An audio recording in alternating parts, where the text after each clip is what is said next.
Koalitsioonierakonnad leppisid kokku, et aprillis korraldatakse maismaa- ja meretuuleparkide vähemispakkumised, kumbki mahuga 2 teravatt-tundi.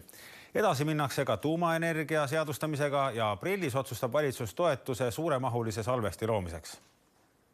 Kui aasta tagasi oli riigil plaan korraldada oksjon uute taastuvelektri võimsuste rajamiseks nii maismaa kui ka meretuuleparkidele 4 teravatt-tunni jagu, siis sügisel vähendati seda mereparkide osas poole võrra. Värske kokkuleppega vähendati ka maismaaparkide mahtu poole võrra. Meil on tekkinud omavalitsustes planeeringutega suured probleemid. Praegu on kaheldav ja murettekitav, kas üldse see võimsus tuleb täis. Kliimaministeerium näitas meile ka lõplikud prognoosid ette, et meil tõenäoliselt maismaatuulega tekib raskusi, mille tõttu ilma meretuuleta me siiski seda tulevast tarbimist ei suuda tagada piisavas mahus võimsusi Eestis. Nii et me peame ka meretuule siia juurde tooma, aga meretuule puhul on teadupärast väga oluline see, et oleks juures ka suuremahulised salvestused. Salvestuse maht otsustatakse kevadel. Kiisa avariijaam tuuakse turule, kui see on majanduslikult kasulik. Elektrienergia tarbimismahu kasvu aluseks võttis koalitsioon Eleringi prognoosi 11 teravatt-tundi aastas, mitte 15 teravatt-tundi aastaks 2035, nagu seisab energiamajanduse arengukavas. Üle vaadati ka muu energiakava. Reservid tagab meile põlevkivienergeetika, üle 1200 megavatti on valmis igaks olukorraks.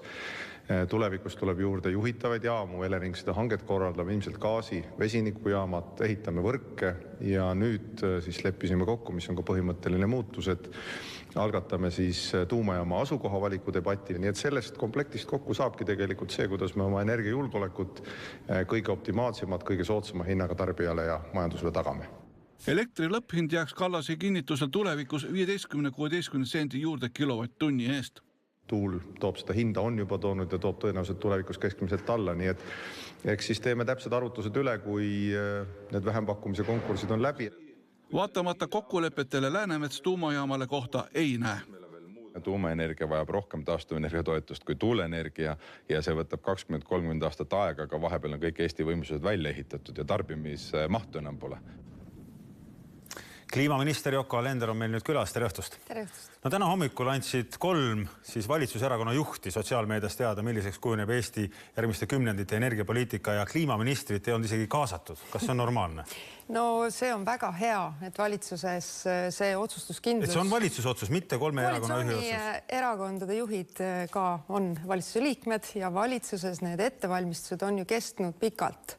Ja tegelikult kogu selle selge energeetikavisiooni alustalad on ju juba Kliimaministeeriumi loomisest saadik ja oluline on see, et selles paketis nüüd täna tõesti said kõik need elemendid paika. Oluline on, et energia miks oleks mitmekesine. Aga mind ikka huvitab, et kas selle otsuse langetas valitsus või 3-4 inimest kitsas ringis?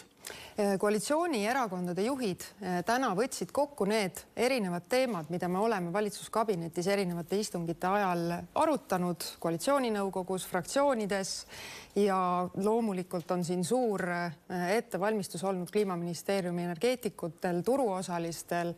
Kasutangi juhust neid kõiki ka tänada. Igal juhul kitsaringi otsus järelikult lõppkokkuvõttes. Kui te peate meie valitsust... Ei, 3 inimest on ju. Praegu me räägime 3-4 inimest. Ei, seda nii ei tasu. Koalitsioonierakondade juhid ju esindavad ikkagi suurt osa Eesti inimestest. Opositsioon ütleb, et sellel otsusel ei ole mitte mingisuguseid mõjuanalüüse.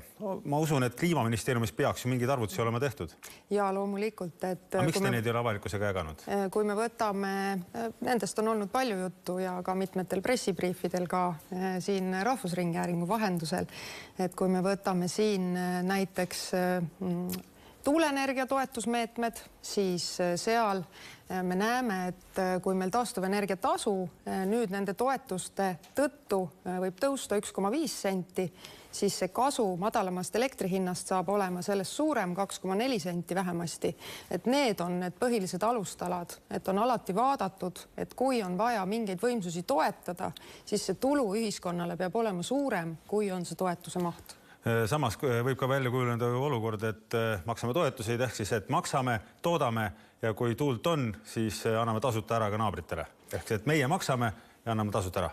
no sel juhul peab see hind olema ju väga hea, et sel juhul... No ta on 0. No selleks on meil ka salvestus, et me saaksime tipukoormuste ajal seda hinda alla tuua ja samamoodi juba Riigikogus ka siis põlevkivijaamade turule toomine just tiputarbimise hetkedeks, et on selge, et veel oma 10 aastat me vajame reservidena ja tipukoormuste ajal ka oma põlevkivijaamu. Kui tuult ei ole, siis põletame fossiili edasi. Mingites olukordades me seda ikkagi peame tegema, absoluutselt, aga selleks ka tulevikuks salvestus ja uued juhitavad võimsused, mille hange siis Eleringi abil on juba välja tulemas. Yoko Alender, aitäh täna nende kommentaride eest.